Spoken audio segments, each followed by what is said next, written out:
From the Library of Congress in Washington, D.C.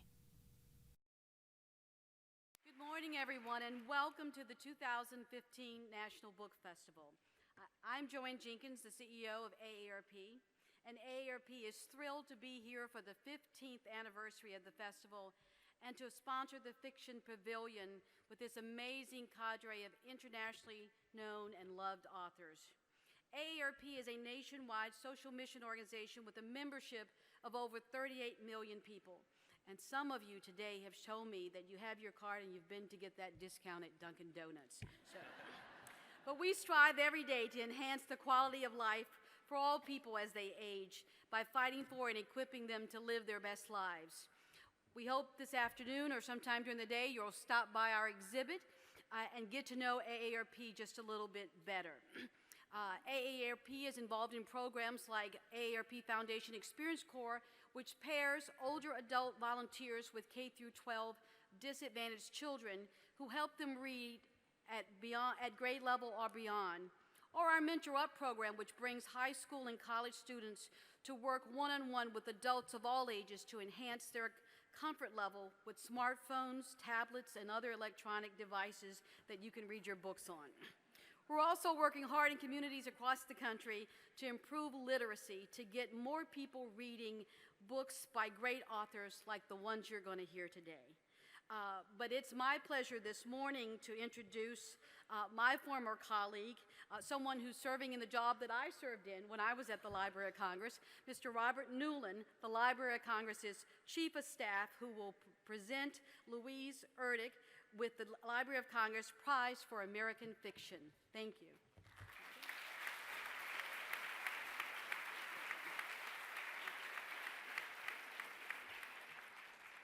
Well, good morning, everyone.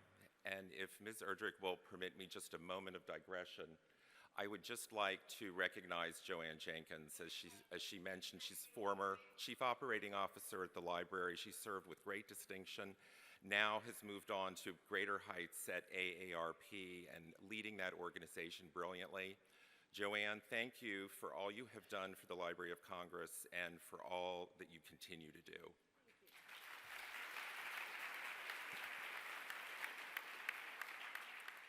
And I would also like to take a moment to acknowledge Marie Arana, who you'll be hearing from shortly, our interviewer today. The reason that we're all here today is because of Marie. She is the co-director of this entire festival with Guy Lamolinera, and as most of you know, Marie is a noted scholar and writer in her own right. Marie, thank you for making this possible today. You are fabulous.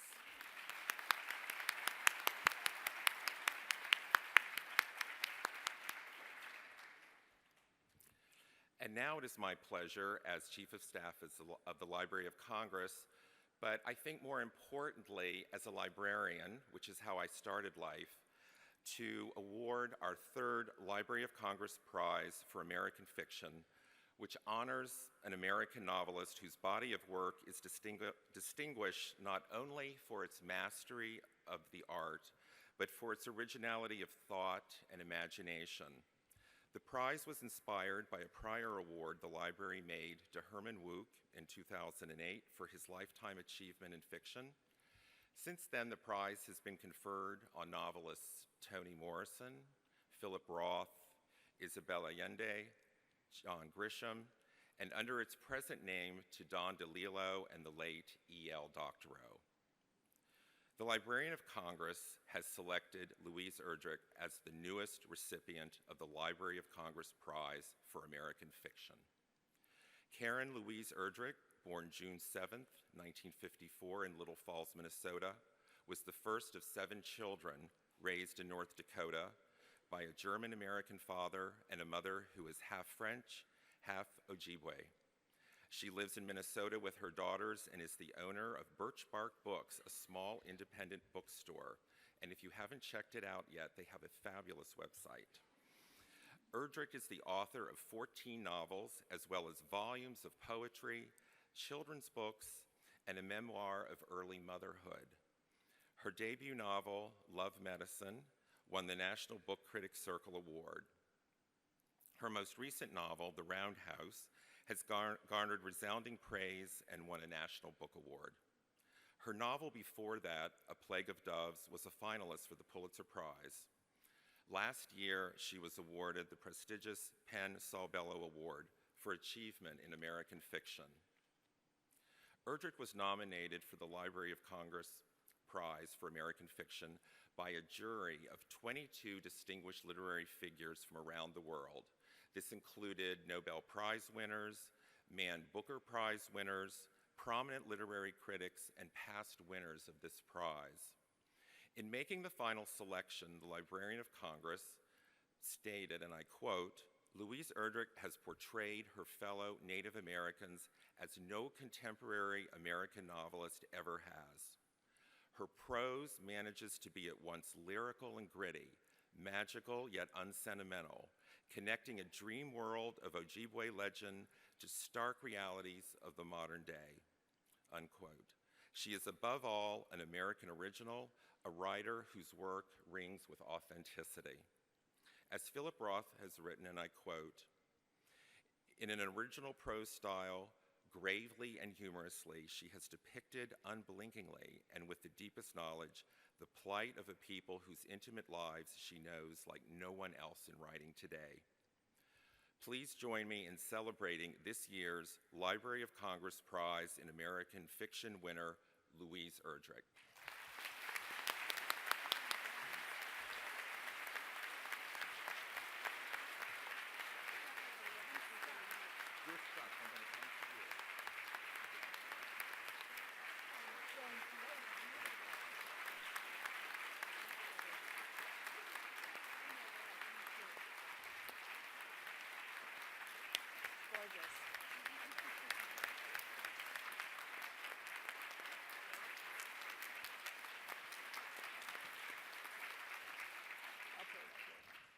Thank you very much, Robert Newland, for that wonderful introduction and for the welcome from Joanne Jenkins. It's so wonderful to see you all out at the top of the day for this really top of the heap writer, Louise Erdrich, who is so deserving of this prize, who has written, you know her books. They are, and I have the list of them here, they're since 1984, which is when I think you began, Louise, with books at least, short stories before that. A bevy of wonderful books, of course, Love Medicine, which Robert mentioned, The Beat Queen, Bingo Palace, The Antelope Wife, which she has since rewritten. We want to talk about that. The Master Butcher Singing Club, there are so many, one after another. And the last two books, I think there's a third of a trilogy coming up. Right. The Plague of Doves and The Roundhouse, which are just absolutely winning books, Louise. Congratulations, and you're so wonderful that you're being recognized in this way by this marvelous institution, the Library of Congress. And how does that make you feel?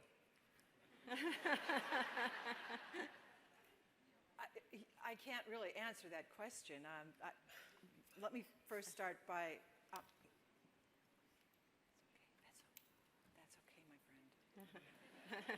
all right. I couldn't get up because I'm stuck by this cord to this chair. So Your hamstrung. I was warned right, not to move. Otherwise, I would have dashed forward. And, you know, actually,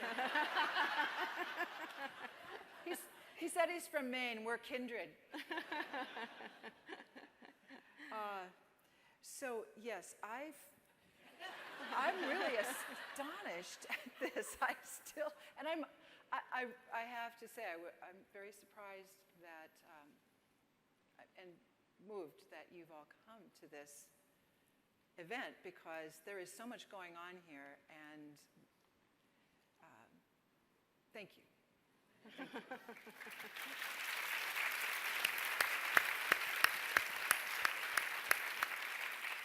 I think your soul actually shines in the work that you do. So more so than in public. Absolutely, absolutely. No, absolutely wonderfully. So that's why I'm glad you're here, but you know, please keep a low bar, because it's.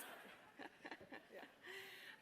You know, Louise, you've called yourself a marginal person. Your father, as was mentioned by Robert, was of German descent. Your mother, a member of the Turtle Mountain Ojibwe tribe. And your grandfather was the tribal chief, I believe, of the Ojibwe. And your mother was also part French. So you're part Native American, German, French, and many of your characters are, you know, and frankly, like me, mixed race, people who are products of the great hybridization of this country and of the Americas in general, and which it has been since the whites arrived in the 1500s. So the Ojibwe claim you, the Germans claim you, the French. The Germans claim me, but if I try to use German, I'm always corrected. Okay. There's really no way to be perfect in German. No. I found that. But this is how it is, right? Everybody is becoming something of something with something, and we're increasingly less one thing and another. And I think that's what is great about the United States. I'm not going to say America. I hear America too much. You know, this is a hemisphere. We're not America. Everybody else is too. The United States, but has that great word in it, united. And I think of states of being more than our actual states. We really are, I like the word hybridization because we're really mixing our cultures, we're mixing our blood, our food, our energy, our languages. It is mixing in a really unusual way. And that is what's, I think, new and truly extraordinary about us as a country. Well, each individual seems to embrace many cultures. Yes. And this is reflected so much in your characters. And there are very few writers whose characters come alive as yours do. How does that being so descendant of so many cultures work in when you're imagining a character, when you're trying to put together the people of Turtle Mountain and the community, the extraordinary community that is all strung together? Because if you know Louise's work, you know that they all sort of breathe in one kind of organic whole. How does that work, that culture sensibility that you have? It is where I'm from. I mean, literally, there's no way other than this that I can write. So I'm writing out of the mixture of cultures I came from, but I'm also trying to, I think from the very beginning, because I was fortunate in having 3 generations of ancestors to know. I knew my great-grandfather. I was able to be with him. And I just talked a little earlier about being in the presence of someone who had hunted buffalo and then gone into the reservation era and sent his son to boarding school. And, you know, knowing both sides of my family, my German side, master butchers from Germany, really infused my life with a sense that I lived in many times and through many people. It was never just me. Right. I was always filled with the stories and the humor, the loss, because of course we are all part of this great loss that occurred. You know, when there's a nativist movement in the United States, the only people who can really claim that are indigenous people, right? Right. There's no one who didn't come over on a boat otherwise. So that's how our country is, and that's who I am. Your parents were school teachers. And they were school teachers on the reservation? No, they taught for the government. For the government, yeah. And so they're infused you in a way with the culture of books. You last night Louise was speaking to a smaller group of people, and you mentioned that there were 3 books on your shelf at home. And could you talk a little bit about that and your first sort of exposure to literature and to books and to the word? Yes, and I'll go back to explaining about the school teaching, because it's both public schools and government Indian boarding schools where my parents met and taught. But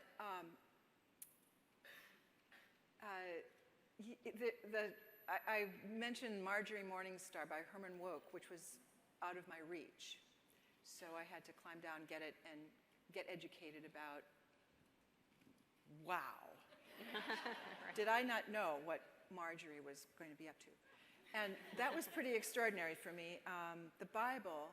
How old were you when you read Marjorie Morningstar? I was about 8.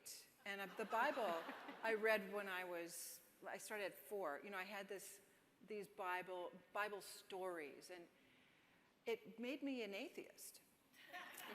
Because I believed the Old Testament. You know, when you were at that magical age and magical thinking, you think, I see this burning bush. I see that these things are real. These things happen. And I remember that I, at one point, thought, nothing is happening like this to me. I hear no voices out of my own head. I hear nothing is happening. Why? And I looked up at the sky and I said, okay, this is really crazy. As a 4-year-old or a 5-year-old, I was on my way to kindergarten. You know, thunderbolt me if you're there. And I got nothing, you know. So I took it literally, the Old Testament literally, and then there was also Animal Farm. That was on the shelf. So you moved on from we were the Bible. we were surrounded by library books. Right. Surrounded, yeah. Your literary influences, though, you have mentioned in the course of your career, your absolutely wonderful and always consistent career, I should add, because I went back and read Love Medicine just last week. And the echoes of Love Medicine I can still hear in the Roundhouse. It's extraordinary. There's a connectivity to her work that's amazing. But you have said that your literary influences were, among them, Flannery O'Connor, which I can actually connect, Gabriel Garcia Marquez, which I can also connect, Catherine Ann Porter, Toni Morrison, Willa Cather, Jane Austen, George Eliot, and William Faulkner. Now, these are all tremendously different types of fiction writers with very, very sort of broad differences. But it makes sense that they were your literary influences, because I can see their resonances in your work. Can you just see William Faulkner and Jane Austen, like, having a whiskey or something? Well, people have often said you are a descendant, sort of a literary descendant of William Faulkner, because you place all your characters of all your novels in one place, and as did he. My sentences are much shorter. They are. They are. And so that's when I say, well, that's the Flannery O'Connor part. You know, so there's Flannery, that dark blackness in her heart. Yeah, me too. No, I love it, and she's funny. You know, it's so dark, but it's so funny. Yes, so it's very funny. Yeah, and she's of that. Well, she's Catholic, but she really, obviously, from the last book that was out, knew how to pray. Yes. So yes. I can say I may be an agnostic, but you never stop being a Catholic in your thought and your rhetoric and your imagistic sensibility. Right. It goes on. Absolutely. And then, of course, there's Garcia Marquez, who, you know, we all know was branded, and I say branded because I so disagree with the notion that magical realism is a literary device. Magical realism in Latin American literature is just something that lives and breathes. I mean, magic is part of your life, and it's through the Catholicism, and it's through the indigenous sort of beliefs. So, but people have said that you do magical realism. I think this is a disservice to your work. Well, when it began, I think someone just coined it, and it became this way of categorizing certain events that didn't fit into what is considered realistic experience. But that is exactly what you were talking about. There are many events that are inexplicable, strange, and impossible to explain. For instance, beginning with why are we here, and what brought us here. We have all kinds of magic happening around us, and when I'm writing something that I'm not aware of that. I'm not aware of anything being magical or not magical. And in reading indigenous texts, most recently there have been texts on shamans and how the training goes. One begins to understand that as we live in an industrialized world, we've simply lost a lot of the understanding of the world we truly depend on, the natural world. And it is that kind of understanding at a level we cannot know unless we were to thoroughly depend on that world. If you threw yourself suddenly out in a completely uninhabited, just put yourself in a state park, very quickly you would begin to have what are considered magical realist experiences if you were totally dependent on this earth. Right. And sometimes, of course, the magic is in our heads. It's in the wishful thinking. It's in the grim fairy tales that you've learned as a child, or the indigenous, Native American tales that you've heard. And sometimes it just lives in your head. And that is where I think your connection to magical realism, if it can be said, is there. But you're sort of spinning so many plates in your books. That's just one tiny little part of it. I want to take you back to 1984, that Orwellian year, when you first published a book, and that was Love Medicine, of course. It was 1984. Actually, Jacklight, the poetry book, Jacklight was first. That's right. First, and that was both 84. And then Persia, my oldest daughter, was born. Well, this is what I'm trying to say. In 1984, you published Love Medicine, you published Jacklight, you had a baby. All of these things that you were talking about, spinning plates, you were doing all of this in the course of 1 year. Well, this is what last night I said in this award. I'm going to say it again. Thank you, birth control. Truly, this is not an accident. I was able to become a young woman and hone my art and work on my art. That 1 year, everything had led up to it. I'd been working on Love Medicine since I was 21. And before that, probably in practicing writing, and Jacklight came out of those poems. So I had many, many years of my art before I decided to have a child. And as I looked back and thought about literary history, I obviously know that Jane Austen and Virginia Woolf and George Eliot, the great lights didn't have children. So I've been able to be a mother as well. Which is a great gift. Great gift. Gotcha, Palace. My daughter's here. And there's the daughter to prove it, right? Yes. Here in the front row. Palace was 1985. Right.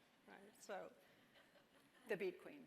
Yeah. Now, to go back to that publishing of the poetry book, though, which you so readily reminded me of, you've published 3 wonderful collections of poetry, and besides that first, there was The Baptism of Desire and Original Fire.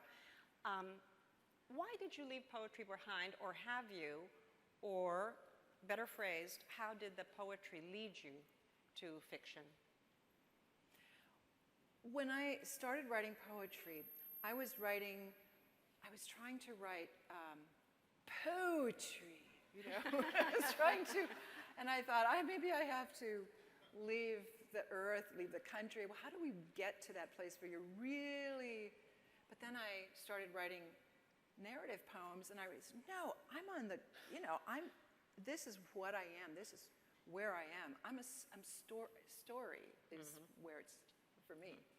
And once I started writing narrative poems, I thought maybe I will start writing a story, and I couldn't sit still long enough. I really jumped up and down, and because poetry, you can do that sitting down long enough. I actually tied myself into my chair. So I had to untie these knots because I wanted to write a story, but it took a long time to get the sitting down part. Now I don't. Now it's hard to get up. I want to talk a little bit before we open it up to all of you. And please note there are 2 microphones here, and I'm going to open it up after this question. So please come prepared with a question. And I should tell you that if you do ask a question, that you will be filmed and you will go down into the archives of the Library of Congress forever. Whoa. I want to talk about The Roundhouse, which is an extraordinary novel. It's one of your most suspenseful novels. All of your novels are suspenseful, but it's a hard-driving narrative. It's really quite, as was Plague of Doves. Both of them, I think, have, because they have to do with perhaps with the courts of justice and the system of justice and the business of rights and the business of violation of rights. And in the first pages of Roundhouse, if you haven't read it, you must read this book. It is extraordinary. Joe's mother, Joe is the narrator of the book, and he is all of 13 years old. His mother, Geraldine, has been brutally raped by a white man in a truly savage act of vengeance, and traumatized. The mother, of course, withdraws into silence, leaving her husband, who is a tribal judge who has appeared before in your books, with a kind of roiling, helpless, inexpressible grief and anger. And it is her son, actually, who has to go out and try to resolve these profound questions, at least in his head, and maybe actually avenge his mother. So justice is a huge part of the Roundhouse. It was a huge part of the Plague of Doves. This is obviously something that concerns you very much, and that is expressed in the most subtle way. You never come out and say, damn it, you know, things should be more just. But this is exactly what you feel when you emerge from this book, because your characters do it all for you. Tell us a little bit about that sense of purpose with justice and with this marvelous character of the judge, who is the husband and the father in this book. I wanted to write about jurisdiction, tribal jurisdiction, and there's no way anybody's going to read a book that said tribal jurisdiction. And so it took about 20 years because I knew this tremendous injustice was occurring. It's very hard, almost impossible, to prosecute a non-native person who commits a crime of violence on a reservation because of the jurisdictional issues. So how was I going to do that? And I thought many times who my character was going to be. How could I portray this? I have to say that Joe just walked in. I've been preparing for somebody, but he just started talking. And I didn't stop. I completely let him take over. I didn't change narrators as I often do. Let him do the whole talking. How did you get into that 13-year-old head? It was so easy. For me, I'm 13. No, I'm so fortunate because I'm around young people, and I get to hear and see and know a little bit about how people are. And I must have been a 13-year-old boy too. I'm sure, because I think so too. it didn't seem a stretch at all. It was the most compelling sort of characterization, I think, that I have read in a long time. I want to open it up to you. So please come forward with your questions. I will ask one more question about thank you, about the business of your parents, because I felt that in this marvelous judge, the father, and in Geraldine, I was perhaps maybe hearing, or did I imagine this? Was this my magical thinking? That these were your parents in some way or form, shape or form. It's magical. No, no. I think for writers, we create. These both were created characters. They weren't my parents at all. But using emotional truth from everywhere that you can is part of what you do as a writer, and you create people who seem to live and breathe, and they do by the end for me, and I want them to do so as well for the reader.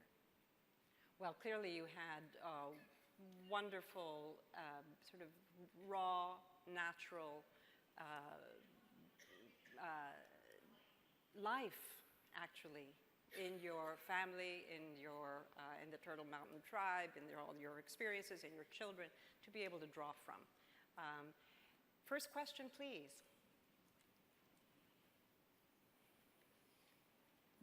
Congratulations on your award. I have enjoyed teaching your novels and fiction to undergraduates at Carleton College for many years.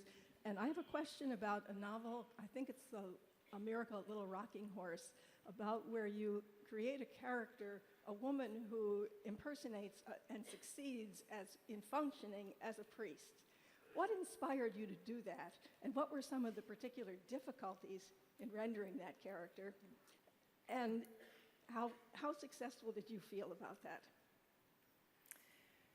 The book that you're asking about is The Last Report on the Miracles at Little No Horse, and I wish I hadn't used such a long title. Should have been just The Last Report. I had written it with a priest, and it was all wrong. It didn't take off. I didn't have that sense of human connection with my character that I needed. And at one point I started writing it.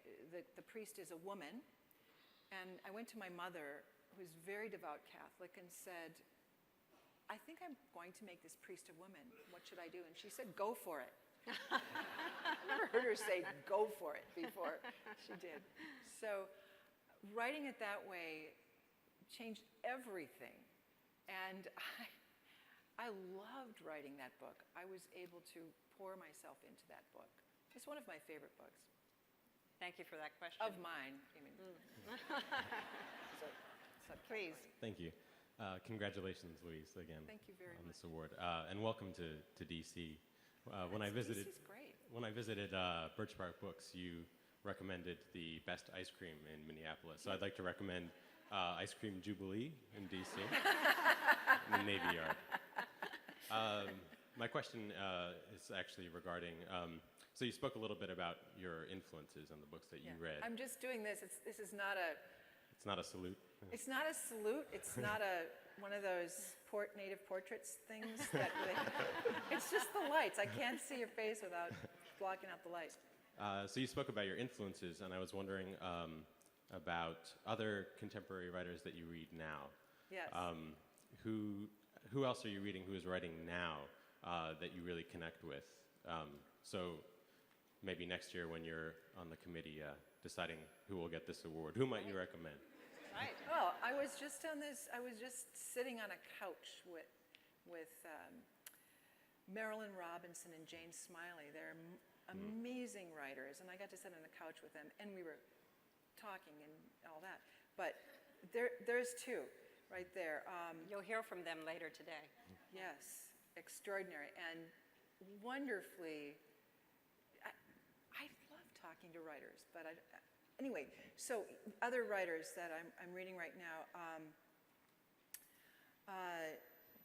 also Marlon James. Everybody should pick up A Brief History of 7 Killings. Unbelievable life and grit and fabulous language in that book. He'll be here at the festival today as well. Oh, yeah, I hope everybody turns out. Marlon's great in so many ways. The books I'm reading right now are, well, I'm reading Joyce Carol Oates. I have not read enough of her work, so I'm going through one after the next. Annie Proulx, wonderful writer. I'm reading everybody's reading these, the Elena Ferrante books. Yes. So there's this murmur of, oh, yeah, because wonderful. Yeah, and I'm reading this book by, I love translations. We need more in our country. We need more translations. And this book called The Door by Magda Svabo. It's a Hungarian translation. Please find it. Not only is it an incredible friendship between two women, but it is about the best dog character I've ever read. Really good dog. Thank you for Thank the you. question. We have time actually for perhaps 1 or 2 more questions. Over here, please. Hi, Louise. Hi. I read in a recent New Yorker a short story by you about a young girl who's taken to a trading post and strange, magical, realistic stuff starts to happen. I don't know if you remember that one, but I do remember it. it's marvelous.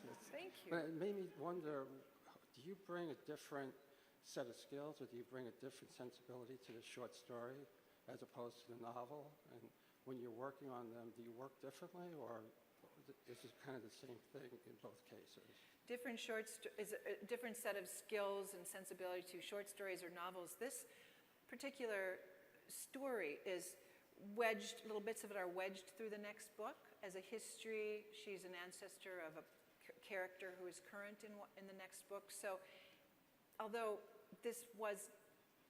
it became a short story, when I put the pieces together, it's actually a narrative that weaves in and out of the book.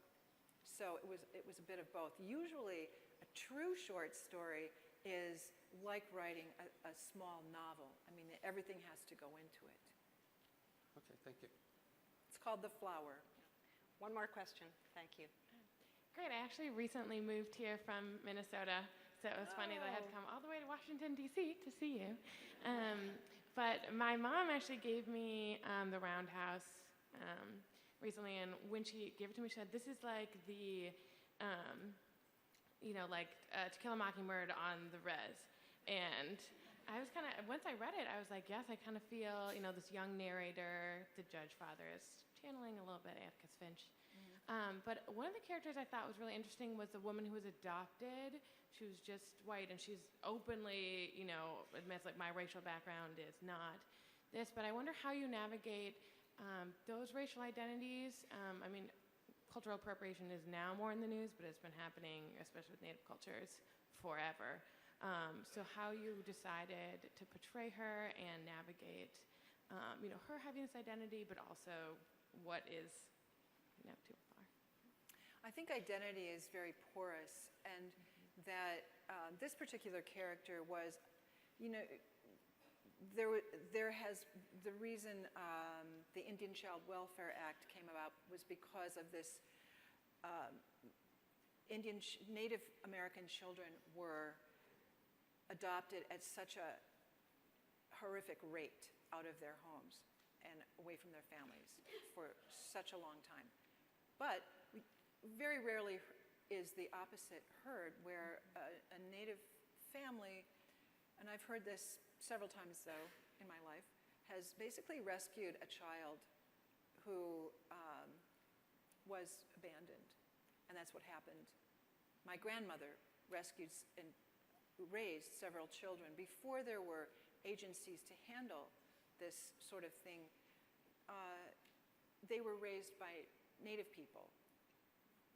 She's a non-Native person.